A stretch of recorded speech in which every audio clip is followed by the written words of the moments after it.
the process then to go from the flower to a scent reconstruction of the flower involves different skills, sometimes shared between different people, sometimes one person can do lots of different elements of it. But you've basically got the steps here of sample collection. You've got to do it properly, otherwise you don't get a sample worth analysing. Intelligent mass spec analysis.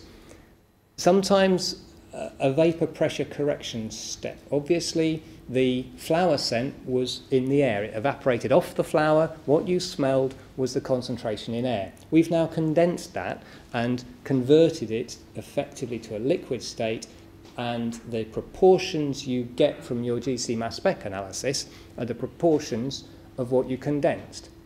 Now, that's not the same as the proportions of the liquid you need to generate the original odour, nor is it the same as the concentration that was in the air above the flower. So there is no precise mathematical formula to do this, because you've got a complex mixture. And anybody that's tried to work on vapour pressures of individual materials in complex mixtures, and I'm sure some of you have struggled with that, know that it's very difficult to model this. Now, bear in mind that what we're modelling is the scent of the flower, for which we don't have the full analysis. So we don't even know what was in the mixture. Therefore, it gives you a guide, but you're now relying on the skills of a creative perfumer to reconstruct a scent that has all of the characteristics of the flower scent, and which it carries the characteristic materials identified in the flower scent and represents those in the format of a fragrance, because it's got to work. It can't just be a little top note that lasts for a few minutes.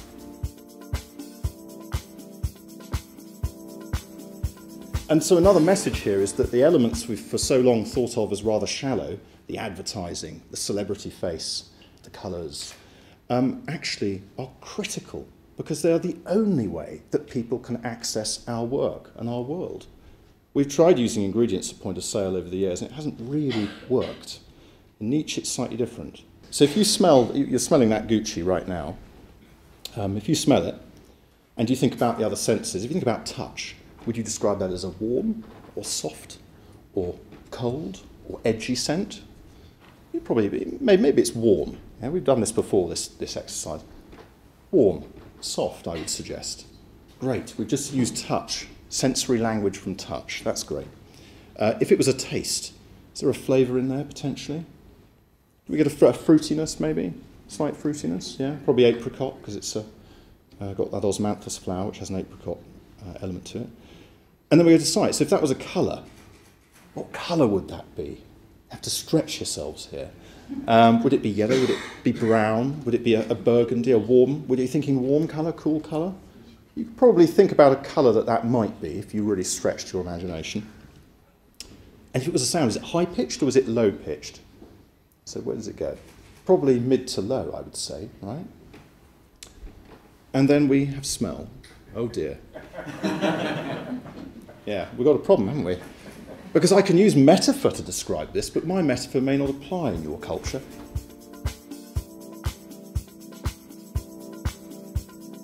From some of the challenges that I've talked about, how has the fragrance industry applied them as a positive opportunity? One way certainly is this, quantitative risk assessment. I'm not going into the detail of this, but when we go back to the time of what was called the fragrance think tank in the late 1990s, a few of us developed a whole new approach to risk assessment. Stephen, perhaps you're going to cover a bit more of this, but the aim was to help the industry find a new way to set limits in the IFRA guidelines. It took a while to flow through, but that has come through very positively using this new tool, and has made a big difference. There's a lot of new IFRA guidelines that have come out with reduced levels, which is helping to reduce exposure to some critical fragrance allergens. So there, the fragrance industry responded very positively. They took up the challenge, translated it into an opportunity to do something. Quickly go through the work plan, but it's important to know, because you're going to hear a lot about this in the next 3 to 7 years, because there's a lot of things going to be happening. It's about preventing uncertainty in this area. which is critical for all of our businesses. We need to define clear criteria for the definition of measures appropriate to fragrance allergy, which leads to an agreed transparent framework for assessing ingredients. It's different all around the world as well. So we really want to do this not just in Europe, but globally. And we'll embrace all stakeholders to do this. So it's going to be very open. We're inviting calls for experts from around the world in their disciplines to come and get involved in this series of workshops that the work plan includes.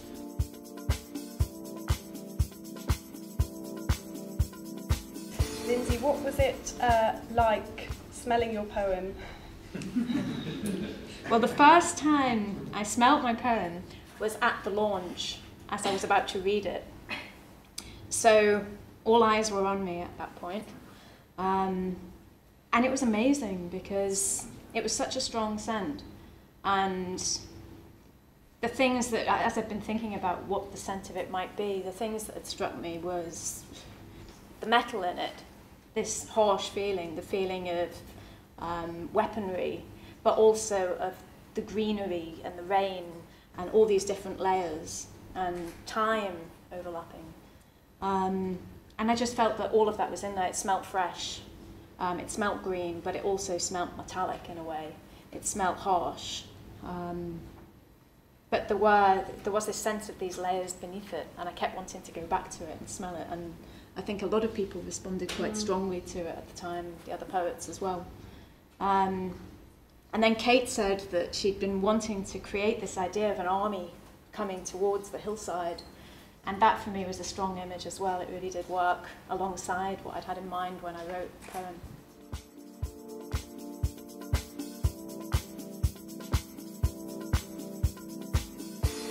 I think there's no easy answer to the simple question, really. What do we learn from this? It was a reminder, and I know also, having spoken with Mike Parrott about it, who's not here today, who was also involved, about that creative aspect, about us to be more free about these things, and when you're doing something where there was no commercial, pressure on it at all, and you could just be much more creative and free about it, even though you were worried still what somebody would think of your work.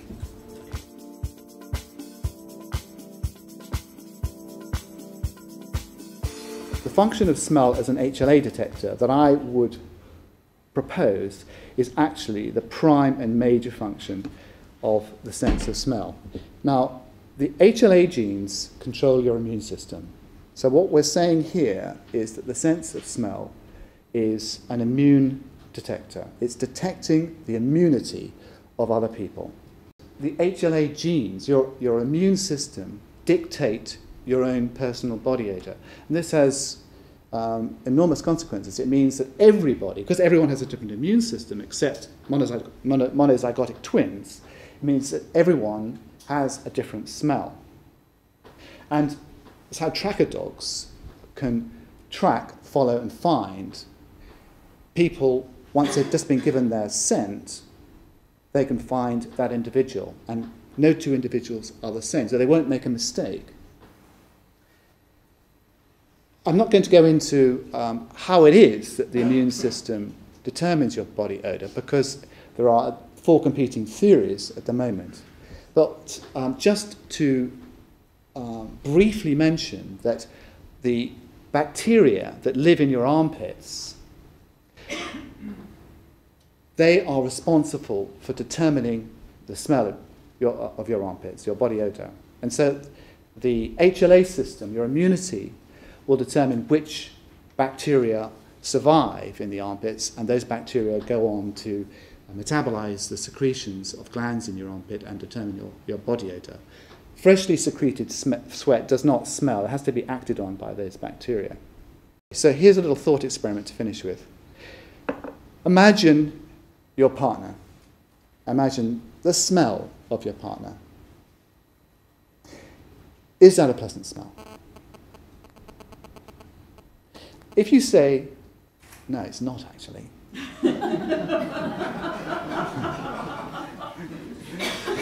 First of all, I'd be surprised. And secondly, maybe you should have a chat.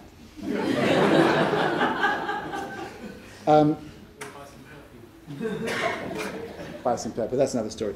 But so it's a pleasant smell. And so my contention is that pleasant smell, why things smell nice, is because this is the prime function of the olfactory system.